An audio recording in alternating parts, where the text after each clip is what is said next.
আজকে আমরা একটা অন্য গল্প শুনি। বরং প্রতিদিন তো শুধু এক রকমের রাজনীতির গল্প শুনি।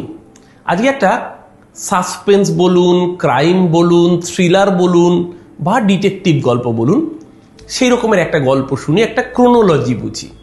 কে জানে আগামী দিন এই গল্প নিয়ে কোনো সিনেমা হবে কিনা। তার আগে আজকে একজন বিশিষ্ট মানুষ চলে গিয়েছেন। দেশের একাধিক রাজ্যের রাজ্যপাল ছিলেন। কখনো বিহারের দায়িত্বে ছিলেন, কখনো উড়িষ্যার দায়িত্বে ছিলেন, গোয়া, মিজোরাম, এবং সবচেয়ে বেশি বিতর্কিত যেই সময়টায়, সেই সময়ে তিনি দায়িত্বে ছিলেন, ঠিক ধরেছেন, জম্মু ও কাশ্মীরের। তার নাম সত্যপাল মালিক। আজকে চলে গিয়েছেন, প্রয়াত হয়েছেন, তাকে আমি অন্তিম প্রণাম জানাই। কিন্তু কেন সত্যপাল মালিকের প্রসঙ্গ আজকে আসলো? সত্যপাল মালিক হচ্ছেন সেই ব্যক্তি যিনি প্রথম হুইসেল ব্লোয়ারে কাজটা করেছিলেন পুলওয়ামায় জঙ্গি আক্রমণের পরে। প্রথম দেশের মানুষ জানলো যে তিনি বিজেপির একদম পছন্দের ব্যক্তি। নরেন্দ্র মোদী তাকে রাজ্যের রাজ্যপাল করে পাঠাতেন বিভিন্ন জায়গায়, এবং বিজেপির সুরেই তিনি সুর মেলাতেন। প্রথম তাল কেটেছিল পুলওয়ামার ভয়াবহ জঙ্গি আক্রমণের পরে, যেখানে 44 জন দেশের সেনা জওয়ানকে আমরা হারিয়েছিলাম। ইন্টেলিজেন্সের কাছে রিপোর্ট ছিল, অজিত দোভাল নাকি জানতেন, এটা তার অভিযোগ ছিল, যে ওই রাস্তা দিয়ে টেরার অ্যাটাক হতে পারে।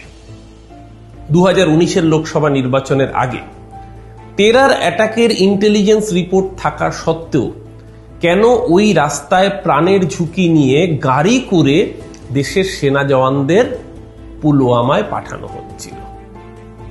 সত্যপাল মালিক বলেছিলেন বেশি কিছু লাগবে না, মাত্র 6টা চপার লাগবে সেনাদের ট্রান্সপোর্টেশনের জন্য।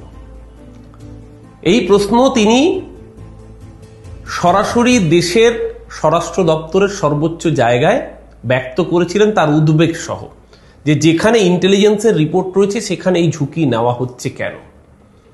কোট আনকোট তিনি অভিযোগ করেছিলেন নরেন্দ্র মোদী এবং অজিত দোভাল, ন্যাশনাল সিকিউরিটির যিনি মাথা, তাদের পক্ষ থেকে তাকে হুমকি দিয়ে বলা হয়েছিল তুম অভি চুপ রাহো। সেই ইন্টারভিউ আমরা সোশ্যাল মিডিয়ায় সকলে দেখে নিয়েছি, কার্যত ভাইরাল হয়েছিল তার সেই ইন্টারভিউটা। পরবর্তীকালে আরো প্রচুর বোমা ফাটিয়েছিলেন তিনি, এবং তিনি এও একাধিক সময় ব্যক্ত করেছেন যে তার প্রাণ সংশয় পর্যন্ত হতে পারে। হঠাৎ করে আজকে সত্যপাল মালিক চলে যাওয়ায় কিছু প্রশ্ন তো ওঠে বই কি। কারণ একের পর এক এইরকম সত্যপাল মালিকের মতো রহস্যজনক মৃত্যু, এই প্রশ্নগুলোকে, এই ক্রোনোলজিক্যাল সিরিজটাকে যদি ভাবি, একটা সত্যের মুখোমুখি দাঁড় করায়। ধরুন নরেন্দ্র দামোদর দাস মোদী। মোদীজি 2001 সালে গুজরাটের দায়িত্ব নিয়েছেন। তার আগে কেশুভাই প্যাটেল গুজরাটের মুখ্যমন্ত্রী ছিলেন।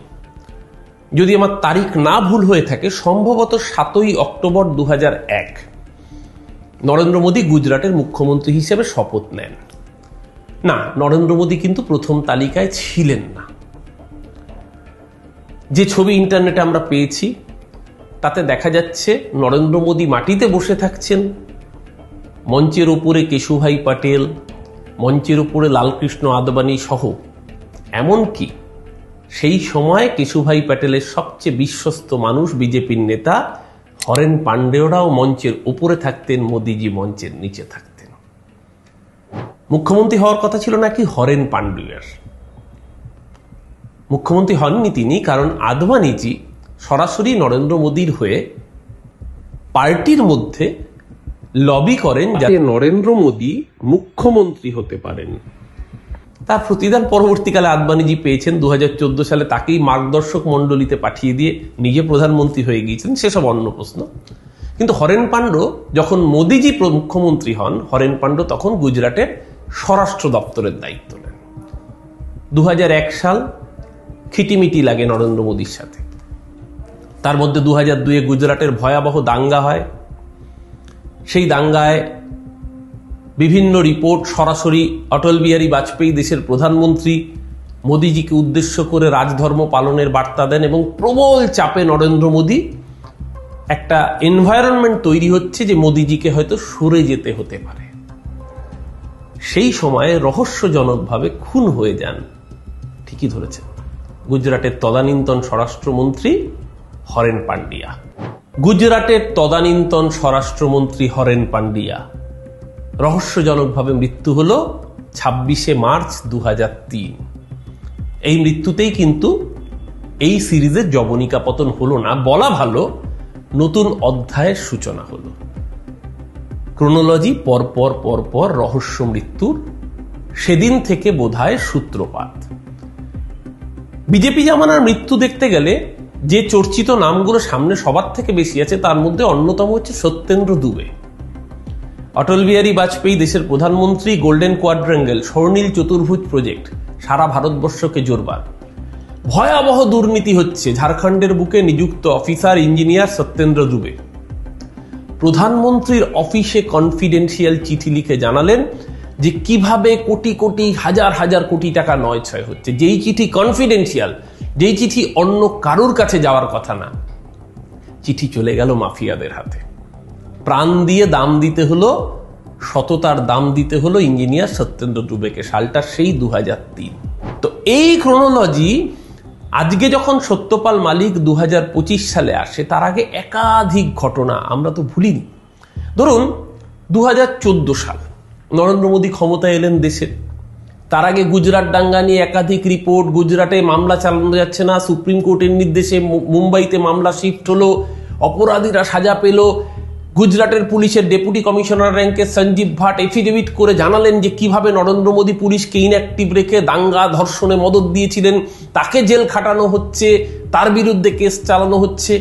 এই সময়ে যখন সোহরাবুদ্দিন শেখ এবং তুলসীরাম প্রজাপতি তাদের খুন এবং তার সাথে সাথে গুজরাটের একাধিক খুন ধর্ষণের মামলা, এই গুজরাট দাঙ্গার সমসাময়িক অভিযুক্ত মূল তার নাম অমিত শাহ, তাকে শুনানির জন্য তলব করা হয়েছিল। আদালতের শুনানির যে ডাক, সেই ডাক উপেক্ষা করে অমিত শাহ দিনের পর দিন আদালতে যাচ্ছিলেন না। জাস্টিস ব্রিজগোপাল হরকিষাণ লোয়া, যাকে সারা ভারতবর্ষের মানুষ পরবর্তীকালে BH লোয়া নামে চিনল, তিনি নির্ধারিত করলেন যে নেক্সট হিয়ারিং এ যদি অমিত শাহ না আসেন তাহলে একতরফা রায় দেবেন এবং অমিত শাহ কার্যত গুজরাট দাঙ্গা এবং খুনে অভিযুক্ত, এই পর্যবেক্ষণ তার আগের দিনের রায় থেকে কোর্টে বসা অবস্থায় তার মুখ থেকে নিশ্চিত হলো। কিন্তু ততদিনে গঙ্গা দিয়ে অনেক জল বয়ে গিয়েছে। UPA 2 সরকারের পতন হয়েছে, নরেন্দ্র মোদী ক্ষমতায় এসছেন, অমিত শাহ দল দেশের নিয়ন্ত্রক হয়ে গিয়েছে। প্রাতঃভ্রমণে বেরোলেন জাস্টিস লোয়া। আগের দিন পর্যন্ত যে মানুষটা দিব্যি সুস্থ, প্রাতঃভ্রমণে বেরিয়ে নাকি তার এত শরীর খারাপ হলো, হঠাৎ করে 1 ডিসেম্বর 2014 মৃত্যুমুখে ঢলে পড়লেন জাস্টিস BH লোয়া।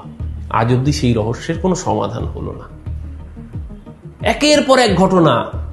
ভারতবর্ষের সেনাপ্রধান, দেশের সেনাবাহিনীর সর্বোচ্চ পদাধিকারী বিপিন রাওয়াত চপার সহ মৃত্যুবরণ করলেন ভেঙে 2021 সালের ডিসেম্বর মাস।